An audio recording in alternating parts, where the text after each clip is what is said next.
on? Oh, yeah. Okay. Yeah, I guess a good live thing there now. It says we're live, Brett. Yeah, we're not live. We're recording. We're just live on StreamYard. So that's the thing. This is the Straight Red Card. We have switched from Zoom to StreamYard. If you haven't big noticed. Boys. Yeah, because we want to eventually do some live shows. I'm glad we didn't do it last night when the roster came out, because I think it would have been just a big, massive bitch fest. Maybe not all the way, but there's some. I have some complaints, but and that's what this show is going to be about, folks. It's going to be about the 25-man roster. Who's on it? Who's not on it? Why did Gregg do this or that? And there's a lot of questions to ask, right? Yeah. But I do have to say this, having watched Gregg's U.S. Soccer interview, which is not published on U.S. Soccer, but again by that guy named JRE journalist. Yeah. Why, guys? Why isn't this posted on U.S. You sent me the screen cap of it. And I didn't even look at what YouTube channel was. I immediately went to U.S. Soccer on YouTube. Found out that the last thing I had on the YouTube channel was interviews with some of the women's national team from a week ago. Yeah, I mean, listen, their website is pathetic. I don't know who this JRE journalist is, but thank you for being the one guy that probably just recorded it and is a journalist. And he just publishes it. Thank you for doing that. Yes. I mean, he calls himself a journalist, JRE journalist. So I think he's one of those 10 or 8 guys and gals that asked the question. And and then he posted up because maybe he knows U.S. Soccer won't. Those putts. Or like, man, if Gregg's not going to call me for a question, I might as well just rip the entire interview and post it on YouTube. I think they but I think they only invite people who are going to ask questions, and it's limited, and it's, I don't think if you show up to that, you don't get to ask a question. Are you saying that our invites in our junk box probably? Yeah, right. I'm just surprised Meg gets to ask questions sometimes, let alone us. All right. So, and Gregg, get a better back screen for your big penis head, because you look horrible in these things. Like, his head literally turns into a penis head during these interviews, and I think I'll post that up so you can see it for yourself. But then, like, when he'll turn slightly, it'll squeeze the sides of his head in, and he'll just look like more and more like an alien, more and more like a penis. All right, so we got this detail. At least he's on Zoom. Clearly, at least put up like the island background or something. Maybe he's out. Maybe he's in outer space. You never know. Do you think he's in the Chicago offices doing these, and he's so embarrassed about the books? He's in his bathroom. Like, they can't provide him like a place to sit during these things with a U.S. Soccer logo in the background. I mean, how pathetic is the marketing department? Well, we know how pathetic they are. What's their slogan again? Only forward. Only forward in your asshole. That's their fucking slogan, dude. They sat around, I'm sure, for hours with great marketing lines coming up with that phrase. Looking at the 25-man roster, the motto should be more like only lateral. Yes. Nothing fucking changes. No, I mean, listen, this is worse than I thought it was going to be. But let's start with. Hey, we called Luca De La Torre not being there. Well, we called it by calling out somebody on Twitter who called out a commentator for the Ajax Heracles game. So. And while we thought, how does this fucker know this? We did ask that. We also acknowledged it was totally believable. So, well, we announced it, and maybe De La Torre mentioned it somewhere or something. Maybe you got spilled. Maybe the manager said something, or the owner of the team, or whatever. And like 2 days later, the roster's coming out. So, well, and like I made up a phone call where Gregg calls De La Torre, and De La Torre says, "Okay, you want me to come?" And Gregg's like, "Yes." And De La Torre's like, "Am I going to play?" And he's like, "I don't know." And De La Torre says, "Well, fuck off." Fuck off then. I don't want to leave behind Legit and rolled on and Acosta and all those guys. And sorry, listen, buddy. Nobody is saying that De La Torre is like this amazing player yet. No, he's a young guy. He's still developing. He plays at a low mid-table team in Netherlands, and that's not good, but that's not all his fault. I don't think he's going to be playing at Heracles for very much longer. I think he's one of the better players on their team, and I think he will move to a PSV or a probably not Ajax, but he'll move up the ladder a little. Or Feyenoord, although I was going to mention them too, but I was like, man, I haven't said their name in so long, I'll probably butcher the fuck out of it. I know, but that's because they used to be really, really good, and now they're kind of not really. They're missing a key component there. Yeah, Luca De La Torre. They're a step down from where they used to be, and announcing here that Sean Johnson, Zach Steffen, and Matt Turner are the goalkeepers. We were right, or I was right, I believe, about Horvath. I don't think you believe that, but I said Horvath will be left. I said Johnson too. Actually, I said Slonina, but yeah, that's through your rosy-colored glasses. I'm going to keep pushing it. I think Berhalter's watching, and he'll who's this Slonina person he's talking about every week? And were you right? Did Slonina really drop all of his U.S. men's national team contact on Twitter? On social media. And he had a great comment.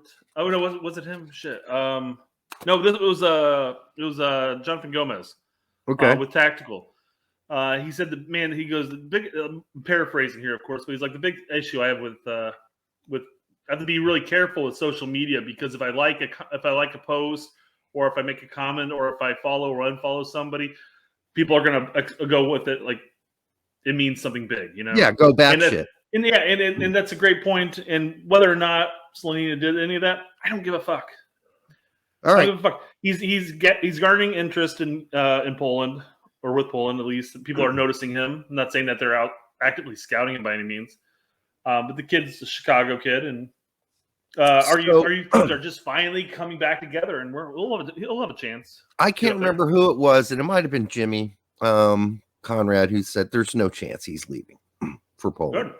So I hope he's right, and I don't know if it was Jimmy. It's my memories. I mean, that was like a week ago. So, and I watch a lot of stick with it, and we're just going to say it.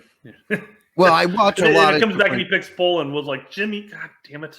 I watch a lot of different soccer shows, but none in any sort of rational order. Or I might watch the OG one week and somebody else another week. So, so anyhow, nothing surprising about the goalkeepers. Horvath's not playing, so hell, this was bound to happen to him. Yeah. The defenders. All right. All right. Let's start at the beginning here, and we'll comment on each. Reggie Cannon made this team. And by the way, Reggie Cannon just got a red card in the 58th minute for Boa Vista today. So, oopsie. So you're saying he'll be ready and fresh for Mexico? He certainly will. He won't be playing any games anytime soon for Boa Vista, which is sad because he's just starting to play again. The problem with bringing, I guess there's not a real problem about bringing Reggie Cannon, but I guess my question is, if Des was healthy, who does Gregg really bring? Scally or Cannon? Because that's, I mean, that's the 99.5% of the U.S. men's national team fan base would say Scally. Yeah, regardless. But I would say for once that Gregg would be with us. I don't think it has to be. I don't think Cannon is on this lineup. If Des is healthy, I think Scally is. Well, I think he picked up some unwanted heat for not integrating him last window. Yeah, there were enough people bitching about it, and I don't think that he really necessarily cares about that. But I mean, you stir up enough that it's just gonna, it's gonna get back to him, and he's like, I'm gonna have to appease these fuckers. But not, in fairness, he probably was going to call him up regardless, but. I think he's more appealing to people he knows. That guy he always does the U.S. soccer show with, whose name I forget. Jimmy has his phone number, so they're old friends. So yeah, I mean he's had some pressure from those kind of people saying if Scally needs to play another 9 games to prove that he is in the Bundesliga, to prove that he is worth calling up, then you're an idiot. And so, but he didn't. I think he already felt the pressure from the last window. So this window, here's Scally. He's going to be in there. Some people are thinking he's going to start, but we won't get into that until the next segment. Yeah. The big contradiction in this defender lineup. What the hell? Oh, that's my alarm. Stop It's a bomb. Oh, boom. So the biggest contradiction in this lineup after telling Brooks to stay home is Mark McKenzie. I mean, that's just atrocious. I mean, here's a guy who doesn't play for Genk. Pop me a kettle. Oh my God. And here we got Brooks. His last 2 games were fairly good. He was coming back. He was getting back into form. He wasn't playing like crap anymore. And here we go. Nope. I told you there's a problem between these guys. But Brooks then wrote that tweet or whatever, that message on, right? He said it's possible that Brooks watched FIFA America interview Meg, where Meg said that she definitely believes that Gregg holds grudges. Oh yeah. And we had talked about the previous window. Yeah, I think Gregg does hold grudges, and that's kind of Klinsman-esque, actually. But then Brooks said in his message that the decision wasn't surprising to him. He said, in life and in soccer, nothing is ever handed to you, nor should it be. Dude, what do you mean? You've earned it, dude. So what? You had a bad game the last couple games for us at US Soccer. I thought it was a good response. Well, it's a good response, but yeah, I think it was the assuming that there is in fact some form of rift and beef between the two. It's a very PC response, and basically I don't necessarily want to say it's necessarily want to get into his good side again, because I'm unless you have evidence is not the word, but if you've had a connection into this, knowing that there is in fact beef. Well, listen, yeah, there are several things that I've heard through the grapevine. One, he doesn't think Brooks is fast enough or reacts fast enough. And, against a team like Mexico, that can hurt. And so, that's one thing. And I've heard the same thing about Miazga. He doesn't like their sort of lumbering running style. He likes the quick guys like Miles. So he goes on to say, though, the decision to leave me out of this camp isn't surprising, given some of the recent performances for the United States men's national team that aren't up to my standards. Well, you weren't alone, buddy. And some of the guys that did not play up to their standards, guess what? They're in this roster too. So I really think Brooks is throwing flowers on a big pile of shit here, and he's being really nice about it. And he says, my job now is to work hard to be the very best I can. I feel great about this week's Champions League performance. Yes, you should. And my recent play with Wolfsburg. Yes, you should. And we'll keep building on my performance there until I reach my goal of helping the U.S. men's national team reach the next World Cup. And then Gregg said in his interview, he said he's working his way back into form. I think he already did that, but that's what Gregg said, and that he doesn't see him not like this is the last time he's going to be on the team. What does that mean? That's so what's a weird thing to say. You've been cut. You're no longer on the squad. Ever. This is literally what he said. I don't see this being John's last time on our roster. Okay, if I were John Brooks and I heard that, I'd be like, what the fuck? You better get your motherfucking ass out in front of that mic and say, I am going to be on future rosters. Don't do it in a negative way. God damn. I mean, it's passive aggressive bullshit is what that is. I mean, all Berhalter had to say was, he had his back spasm last window. He had a couple of bad games coming back to Wolves, and he's getting his groove back. But we have to go with some other options. He didn't have to specify, say like, this wasn't his last window. I can just see Gregg on the phone with John Brooks right now, and he says this to him. Now, listen, we're not calling you up for this, but it would be really great if you didn't react in a negative way. And really great if you took the blame for this. Throw yourself under the bus for me. Because save me the exertion. I'm going to get some shit for this. So, John, could you just say something nice, tweet out something nice, or talk to Fox Sports or whatever? I'll call you in for the next 2. I swear. Yeah. I swear.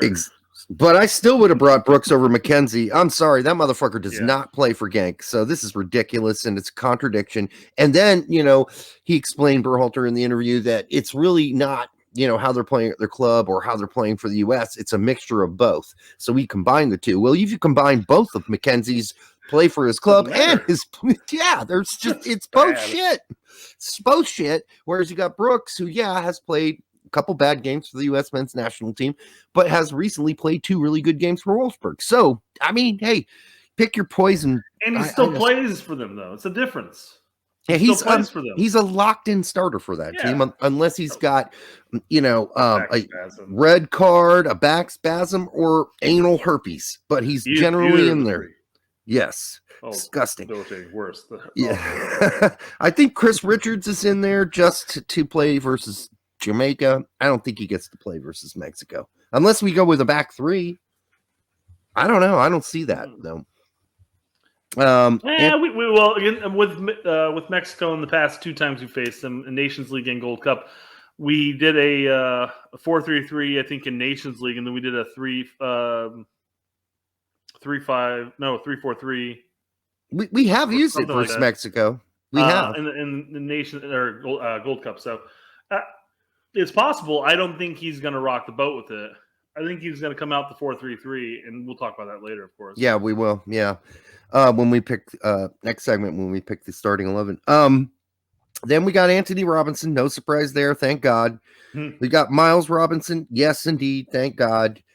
Joe Scally is on there, and that was just a relief more than anything. It's like we already talked about it. Like he had to be on this integrated. Yeah, we hope. We hope that's the case. Sam Vines is on here, although I'm not quite sure why. Because you already have Scally and Yedlin, unless you're just predicting a bunch of guys going lame here in this game. But I guess, Scally's kind of backup for both sides, and Sam Vines is just a fucking Berhalter favorite. Well, so. I mean, he always seems to do this. He brings in 2 natural left backs and then 3 natural right backs. But one of those right backs has the ability of flip-flopping between the 2. Usually it's Dest. Is the backup that can flip flop between them. I think he's just sort of continuing that trend. If this were a 3-game window, I could understand bringing Vines along. Sure, I'm not sure. Make more sense. I understand it in this case. Status quo. Yeah, I don't get it, but that's okay. I mean, really, are you saying Sam Vines is Anthony Robinson's backup when you got Scally who can back up Robinson? I mean. Sam Vines, go sit the bench, baby. All right. Not making the 18. No, not making the 18. You're one of those 6 guys or 7 guys on the bench. DeAndre Yedlin's here, and we won't get into starting lineup talk yet, but I'm not surprised. Especially with Dest out. But then again, with the non-inclusion of Dest, he found that out like the day of the roster. So yeah, I mean, I'm sure he had Dest penciled in. He did. He said it in the interview. He said, there's no way we're doing Barcelona a favor here. He literally is really injured, and we're really not going to be able to call him up because he is injured. This isn't us. He said, there are things I've read out there in the press that, Dest's not really injured, and Barcelona just didn't want him to go, and he has a new manager now, and he wants to impress the new manager, and so Gregg just let him stay. No, apparently not. Gregg came out and said, no, that's not it. So then we got Walker Zimmerman, and I just want to say, we were both right about Brooks very possibly not being on this roster. Mm-hmm. Yeah. So keep coming here, folks, because we're giving you the real scoops here. We've definitely tuned in to Berhalter. We've got it down. We have. And we have good sources. Let's move to midfielders. We got 7 of them. And I'm just going to read them as they are detailed on the actual list on US Soccer, as I did with the defenders and goalkeepers. Kellen Acosta is back. That is not a shock at all. Yeah. Very depressing for some people, but not a shock. Tyler Adams is here. God help me. I hope he stays healthy for both games. And Gregg did mention in his interview, it is very possible they could start the same team for both games. You don't say. I know. Shocking. It's ridiculous. It's like he did listen to our show. We had an old question about 7 things we would ask Gregg. We talked about this. I just think somebody slipped him a Mickey. I don't think that's the case at all. Somebody's out there, No, not even metaphorically. Literally, he just, he's on drugs right now. All right. might play them all. I don't know. That might help. That might help him. Jihan, Stop overthinking. Here, drink this. Expand your mental universe by keeping it simple, Greg. All right. Gianluca Buzio's on here. That's great. I love it. Very happy. I hope in time Tessman will be on here with him, taking Leget's spot or Roldan's spot, who are also on this roster. Puke. Weston McKinney. Yes, of course. Go ahead. I mean, I was going to say, the good news is that Leget's back. No. That's not good news. I thought they were about to box it out there on the sidelines, and now here he is. He's back. And that guy who keeps coming off the bench for LA Galaxy for most of the last part of the season is now, who can't start for LA Galaxy sometimes, is now a rock solid call up for Gregg Berhalter every time. And listen, again, I'm an LA Galaxy fan. This is not personal. I like Leggett. He's been one of my favorite players, but he isn't the same Leggett of before his knee injury. He can't make sharp cuts anymore. He doesn't run particularly fast, and he never did, but now he's really not particularly fast. He makes some good decisions, but he's too safe of a player. Can we just say that and just all know this isn't personal? This is not about MLS. It's not about hating anybody at MLS. So, okay, to say that again, just your chest. Yeah, just in case there's more hater. Way to go. There's new viewers. I don't want them to think this is just another one of those websites where they hate on Sebastian Leggett. All right, Eunice. I doubt any of our listeners sound like that. All right, Eunice Musa. Valencia is back in, and then there's that question, and we'll get in the starting 11. Does he start? Now we move to the forwards. And unsurprisingly, Brennan Aronson is here. He better be. Yeah. Paul Arriola, of course he's here. Yes. There's no doubt. The one and Ricardo Pepi, yes, of course. Pulisic, we'll talk about how much time we think he'll get in the next game. And Tim Weah, the big surprise, or not, if you've been watching MLS and looking at the goals scored, as I do, Jesus Ferreira is in this lineup. And that's a good thing, I think, because he'll have some chemistry, right? With Pepe, you would think. I would hope, yeah. Yeah. Is that you ringing or me All ringing? All of my devices are going crazy right now. Oh, man. I'm a very popular guy. What can I say? Well, it isn't me. All right. Let's see. What else do we need to talk about? We need to talk about some of the things Greg said. Yeah. What's really irritating about these journalist sessions that he does after the roster is listed on on the US site, soccer site. We've already expressed one of those things, and that's that it's not on US Soccer. The second thing that's really annoying, of course, is his penis head. The third thing that I haven't mentioned yet is that he gets to go and do a fucking soliloquy of all kinds of I don't know, what do you call that? It's just bullshit, basically. At the beginning of so he frames the conversation. He gets to frame it with like a paragraph before it starts. So he's leading the witnesses already. He's like, here's what I want you guys to focus on. And of course, he did the same fucking thing this time at the beginning of this. He talked about, this is a really young team, and we started more players than any other American, blah, blah, blah. And the youngest team, more new caps than any other coach. Look how good I'm doing. Rub my balls. That's how he starts everyone. Impersonation you did for like somebody from Europe somewhere. Like, yeah, that would be if Berhalter grew up in Europe. That's what he would sound like. So can we end these stupid opening statements to the press conference? It's pathetic. It's sad. He's trying to build a narrative prior to the questions coming. Fuck your narrative. We have questions, Greg. Stop the narrative shit.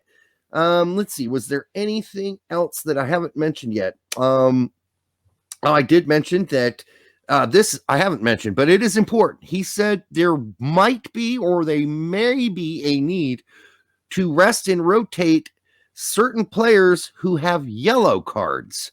Weston, Yedlin, Adams all have yellow cards. So does that mean they don't play in the first game, or does that mean you play them 60 and tell them not to get real aggressive? You know? That. No, I'm coming out with my starting 11. Well, again, we'll get into that. But yeah, there's no way Weston and Adams don't play against Mexico. I mean, come on. I know it's Jamaica away, but still. I say you risk it. We need all of our big boys in this game. I say you risk it. Weston gets another yellow, so he misses the Jamaica game. What? Yedlin gets a yellow. He misses the Jamaica game. We got scouted. We got Adams. Lucio. Oh, Adams. Wait a minute. Adams better not get a yellow card. But let's say worst comes to worst, and let's say McKinney and Adams both get yellow cards against Mexico. All that means is that it's Musa, Busio, and then Acosta. And don't get me wrong, Acosta is a roller coaster of a player. He has great games, and then he has it followed up with some bad games. Okay, but he usually has those great games when he's paired up with quality players. And Musa is a quality player, and Busio is definitely developing and quality player himself. He's proved it with Venezia. So, all right. While not ideal, I think that's definitely still a viable central trio. So you come out against Mexico, guns a-blazing. Half happen. Okay, fine. I won't be happy with that. I'm hoping Adams does not get a yellow. Sure. Doesn't do one of those things. Weston doesn't get a yellow either. Well, and that last yellow that Adams got was completely stupid. Remember that one? Yeah. Where he's chasing the guy down the field. The ball's way up. We got a big break going, and he's like, take that, bitch. Knocks the guy over from the back, like just literally knocks him to the ground. That was a dumb yellow. And we could have avoided that. So, and he also said that Busio is pushing for a starting position. So I don't know if that's important or not. I mean, he's saying he's pushing for it. He's not saying he's got it. So that might mean Musa starts. Well, I mean, I guess you could make the argument that maybe he doesn't want to risk both yellow card options, and he wants to have them both on the field at some point. So maybe you start an Adams, Busio, and Musa trio against Mexico, and then throw in a McKinney against Jamaica with Musa, and then hopefully Adams doesn't get the yellow card. I'm just saying, man. Starting Busio and Musa, like those guys are still wearing diapers. I don't know. And that's a huge game. I have all the confidence in the world in Musa at this point. They've never played in a game that big. Neither of them. So, I don't know. I'm trying to recall the Gold Cup. Don't say Gold Cup. That's not anywhere near them playing Mexico in a fucking World Cup qualifier. That's huge shit. Huge shit. I don't disagree, but I mean, there's a whole chunk of players who haven't played against Mexico in a World Cup qualifier. What's your point? Robinson hasn't played Mexico in a World Cup qualifier. I don't think Steffen's played against Mexico. Yeah, but Miles Robinson is obviously. I don't think the other Robinson has played against Mexico in a World Cup qualifier. I mean, Miles Robinson is our best CB. It doesn't matter. I know that. I'm just saying. Your argument was, it's not the same as playing Mexico in a World Cup qualifier. I'm like, the majority of our team hasn't played against Mexico in a qualifier. I would argue, since I'm an ex-midfielder, that midfield is the most important position on the field. Without strikers, you don't score goals, but without goalkeepers, you don't save goals. What's your point? I think everybody's important. Yeah, well, if you got two little light fluffers, like, Busio. Midfield definitely is key, and I don't think Busio and Musa would be like. I think the concern would be more like a legit Acosta Musa Panama trio again. Well, that's just vomit worthy. You didn't have to bring that up. It's a possibility. I'm bringing it up. All right. Well, we'll move on to. He said Pulisic may not be 90 minutes fit. Well, no shit. So you play him 60 and yank him off. And then he said there is no urgency on our part to move Aronson to the right. So what does that tell you? So is Pulisic starting this first game on the left, or is Aronson? So. No, I mean, that tells me either Aronson's sitting the bench, which I'd hope he doesn't. Personally, I would prefer, if we're going to do anything, bring Pulisic in later. Sure, why not? He's still getting match fitness. Well, what if he plays 60 minutes this weekend, tomorrow? Sure, it's possible. I mean, don't you have to He play said- Pulisic well, 60? He said he's in no hurry to move Aronson to the right. So it tells me either that Pulisic is starting or Aronson is starting. No, I don't think Pulisic is starting out, right? No, he's not. Definitely not. No. And it's not Weah. It's going to be Areola, but we'll get into that later. All right. So, oh, fuck. I actually do have Areola written down. God damn it. I know. No. Well, so do I. No. So, no, just want to tell everybody there is no, Weekend Yanks Abroad report, because by the time we put it out, it would be irrelevant. But I do want to mention the people who were left off the roster. And maybe we should say that for the next segment, though, because I think this one's got plenty of good minutes on it, right? Let's do that. I was already ready to roll with it. Yeah, let's say for the next one. All right, because we've already been on for 30 minutes. So we're going to end this show. So we're still sober enough to do the next one. And until the next time on the Straight Record, make sure that you subscribe. The whole share it thing I'm just done with for now. So you can share it with whomever you want. We really don't care at this point. Share it abroad. Share it with your sock puppet account. Yeah. I mean, all right. We'll see you, folks.